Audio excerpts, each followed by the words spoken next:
morning. Early birds mag-diskarte, guys. Ito gawain ko, guys. Nagsaing tayo. Saing.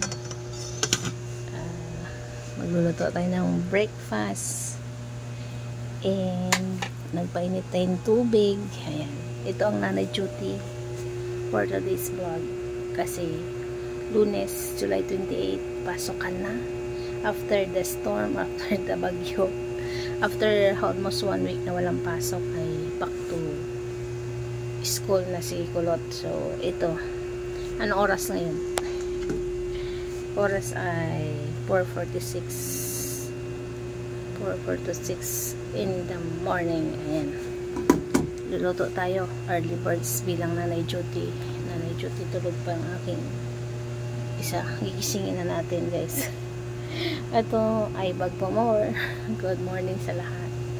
So, ito ang ating ganap for today's morning. Tara, luto tayo, guys. Dilim pa. Ayan, 4:30, 4:45. Ayan. Dilim pang paligid. Asay. So, magluto na tayo, guys. Ready. Ang kawali.